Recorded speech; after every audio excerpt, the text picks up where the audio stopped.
और चलिए बात करेंगे अगली खबर की। मध्य प्रदेश में ओबीसी आरक्षण को लेकर सियासत गर्मा गई है और अब इस मुद्दे पर कांग्रेस आर पार की लड़ाई के मूड में दिख रही है।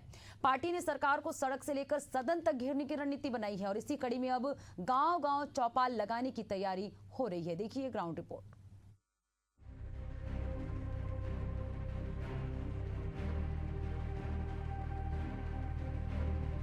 मध्य प्रदेश में सरकारी नौकरियों में ओबीसी वर्ग को 27% आरक्षण देने की मांग को लेकर कांग्रेस ने राज्यव्यापी जन जागरूकता चौपाल शुरू करने का ऐलान किया है। फिलहाल ओबीसी को सिर्फ 14% आरक्षण मिल रहा है, जबकि शेष 13% पदों पर भर्तियां कोर्ट केस के चलते रुकी हुई है। अब कांग्रेस इसे बड़ा जन आंदोलन बनाने की रणनीति पर काम कर रही है। पार्टी गांव-गांव में चौपाल लगाकर लोगों को हकीकत बताएगी और सरकार पर दबाव बनाएगी। कांग्रेस का कहना है कि ये सिर्फ कानूनी मामला नहीं बल्कि सामाजिक न्याय से जुड़ा प्रश्न है और ओबीसी वर्ग के साथ अन्याय नहीं होने दिया जाएगा।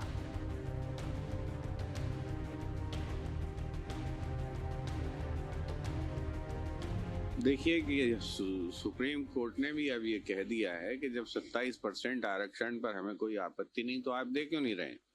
तो अब मध्य प्रदेश सरकार को देना चाहिए। अब मध्य प्रदेश सरकार किस बात का इंतजार कर रही? कमलनाथ जी के जो है नोटिफिकेशन से बीजेपी ने घोषणा की और अब मुंह छुपाते फिर रहे हैं। तो ये तो ने जो चीज आपने घोषणा करी है, हमारी सरकार ने घोषणा की थी, आपने उसको आगे बढ़ाया है, तो अब आप उसको आप दीजिए। अगर आप उससे मुंह छुपा रहे हैं तो इसका मतलब है कि कल भी आपकी बदनीयत थी, आज भी आपकी बदनीयत है।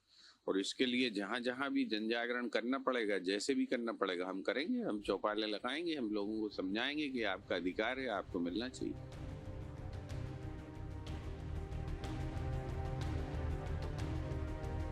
वहीं बीजेपी ने कांग्रेस के इस अभियान को पूरी तरह राजनीतिक स्टंट करार दिया है। बीजेपी का कहना है कि कांग्रेस के शासनकाल में ही ये मामला कोर्ट में उलझा और अब चुनाव से पहले इसे राजनीतिक मुद्दा बनाया जा रहा है।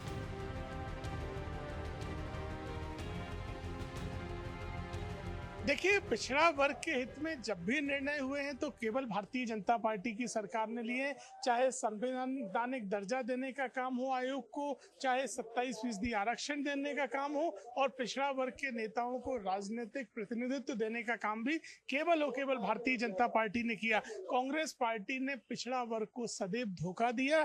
पार्लियामेंट में 2 घंटे तक राजीव गांधी ने पिछड़ा वर्ग आरक्षण का विरोध किया था और मध्य प्रदेश में पिछड़ा वर्ग को जो 27% आरक्षण मिलने में देरी हुई, उसके लिए भी केवल और केवल कांग्रेस की सरकारें जिम्मेदार हैं। कांग्रेस पार्टी ने पिछड़ा वर्ग के नेताओं को भी राजनीतिक रूप से पद नहीं मिलने दिया। ऐसे में कांग्रेस के नेता पिछड़ा वर्ग के नाम पर झूठ फैला रहे हैं, भ्रम फैला रहे हैं। प्रदेश का पिछड़ा वर्ग अच्छे से जानता है कि भारतीय जनता पार्टी ने सदैव उनका साथ दिया है, आगे भी देंगे। कांग्रेस की नाटक नौटंकी है, इसमें कहीं कोई प्रभाव नहीं पड़ेगा।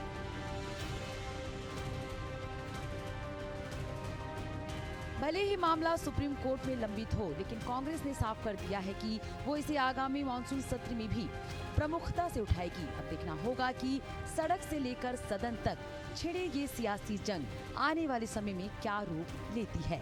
भोपाल से एशियन न्यूज के लिए दुष्यंत पाराशर की रिपोर्ट।